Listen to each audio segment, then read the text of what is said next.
In 1985, Robert Ballard, an American oceanographer and marine geologist, embarked on a mission to find the Titanic, the legendary ship that sank in 1912 after colliding with an iceberg. Ballard had a secret weapon, a new technology called Argo, a remotely operated vehicle that could take high-resolution photos and video of the ocean floor. Argo was a 16-foot-long submersible sled equipped with a remote-controlled camera that could transmit live images to a monitor on the surface ship. Ballard called this technology telepresence, because it allowed him to explore the deep sea without leaving his ship. Argo could operate at depths of up to 20,000 feet, which meant that 98% of the ocean floor was within reach. Ballard teamed up with the French Research Institute for the Exploitation of the Sea, IFREMER, which had its own submersible vehicle called SAR.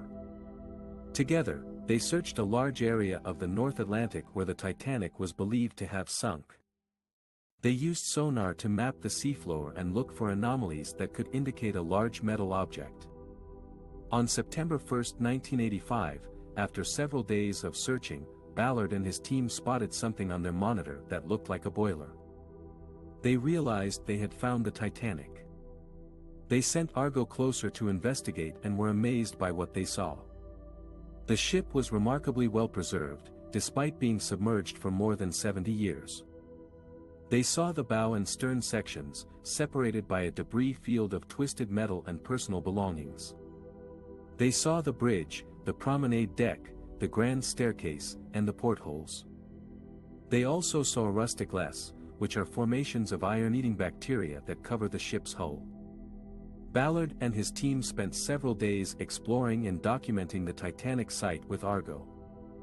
They also deployed another vehicle called Jason Jr., which was tethered to Argo and could enter smaller spaces and get closer to the wreck.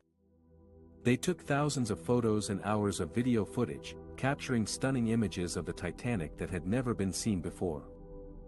Ballard's discovery of the Titanic was a scientific and historical breakthrough. It also sparked a public fascination with the ship and its tragic story. Ballard's use of Argo demonstrated the power and potential of telepresence technology for deep-sea exploration and archaeology. He later used Argo and similar vehicles to discover other famous shipwrecks, such as the Bismarck, the Lusitania, and the Yorktown.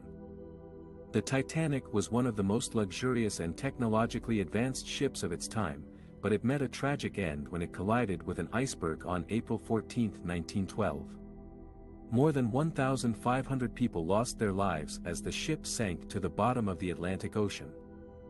For decades, the exact location and condition of the wreck remained a mystery, until a team of explorers led by Robert Ballard discovered it in 1985. But how did they manage to create a 3D map of the Titanic debris field, which spanned 2 by 3 miles, 3 by 5 kilometers, and revealed details of the ship's sinking and decay? The first step was to locate the wreck, which was not an easy task. Ballard and his team used a technique called sonar, which sends sound waves through the water and detects echoes from objects on the seafloor. They also used a device called Argo, which was a remotely operated vehicle, ROV, that carried cameras and lights.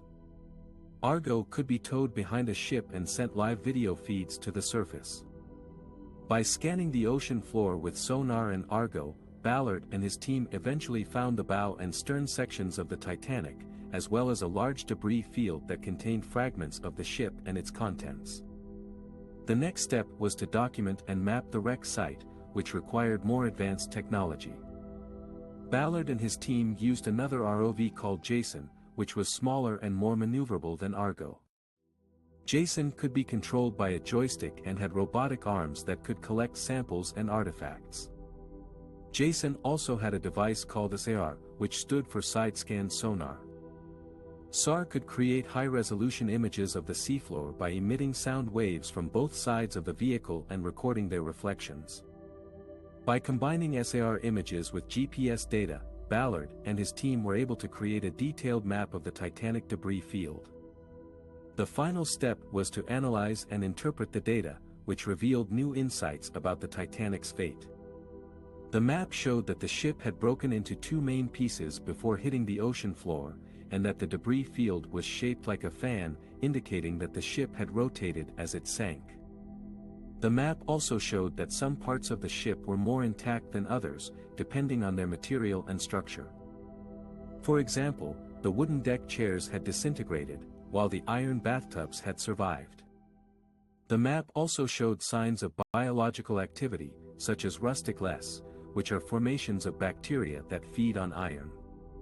By studying the map, Ballard and his team were able to reconstruct the events that led to the Titanic's demise and learn more about its impact on the marine environment. The 3D map of the Titanic debris field was a remarkable achievement that required years of exploration, innovation, and collaboration.